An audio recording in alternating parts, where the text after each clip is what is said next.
नाम प्रकाश है और आप देख रहे हैं कहानियाँ। आज की जो हमारी कहानी है उसका टाइटल है रास्ते का भूत। तो चलिए शुरू करते हैं।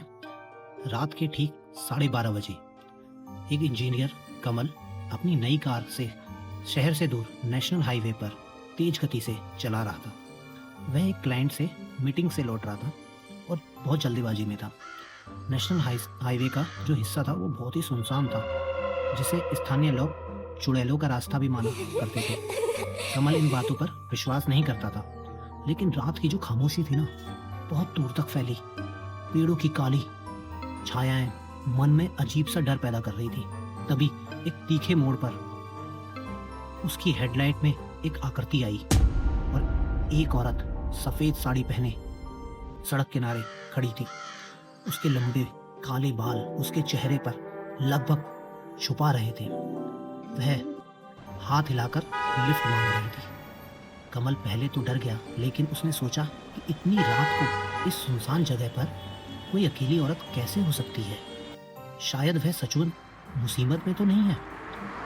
उसने मानवता के नाते उसने अपनी गाड़ी की स्पीड धीमी कर दी और कुछ दूरी पर रोक दी गाड़ी। उसने पिछली सीट का दरवाजा खोला और कहा, आपको जाना कहाँ है? वह औरत बिना कुछ बोले धीरे से पिछली सीट पर बैठ गई। जैसे ही वह कार में आई, कमल को अचानक गाड़ी के अंदर का तापमान बिल्कुल ठंडा सा लगने लग गया और हवा में एक अजीब मिट्टी और सड़े हुए फूलों की मिली-जुली गंध भी आने लग गई। कमल ने हिम्मत जुटाई और गाड़ी चलाना स्टार्ट किया। आप इतनी रात को यहाँ अकेले कर क्या रहे हो?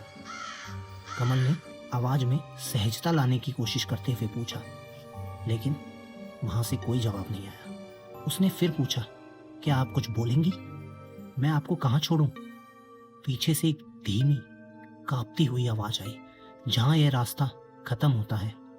कमल को लगा कि कुछ गड़बड़ है। उसने धीरे से कार के साइड मिरर में पीछे देखा। उसे पिछली सीट पर बैठी औरत का धुंधला सा अक्स दिखाई दिया। फिर उसकी नजर कार के ड्राइवर मिरर पर पड़ी, जिसमें पीछे का पूरा दृश्य दिखता था। वह पसीना पसीना हो गया। ड्राइवर मिरर में उसे सिर्फ काले बाल और सफेद साड़ी का सिरा दिखाई दिया, मगर उस औरत का कोई चेहरा नहीं था। चेहरा पूरी तरह धुंधला और गायब था। डर के मारे अमित के हाथ पैर ठंडे हो गए। उसकी गति तेज हो गई। उसका ध्यान पूरी तरह भटक चुका था। उसने तेजी से ब्रेक लगाया और मुड़कर पीछे देखा।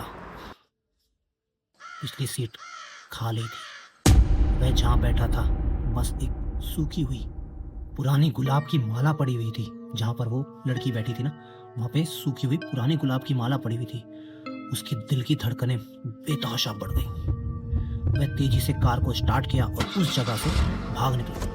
अगली सुबह जब कमल ने पुलिस स्टेशन में इस घटना का जिक्र किया, तो उन्हें पता चला कि ठीक उसी जगह जहां पर उसने वो गाड़ी रोकी थी उस लड़की के लिए 20 साल पहले एक भयानक दुर्घटना में दुल्हन की मौत हो गई थी, जिसकी शादी की माला कभी नहीं मिली थी। कमल ने उस दिन के बाद कभी भी उस रास्ते में रात में गुजरने की हिम्मत तक नहीं की। दोस्तों, उसे आज भी याद है ड्राइविंग मिरर में वो खाली पल जो उसकी रातों की नींद छीन लेता है।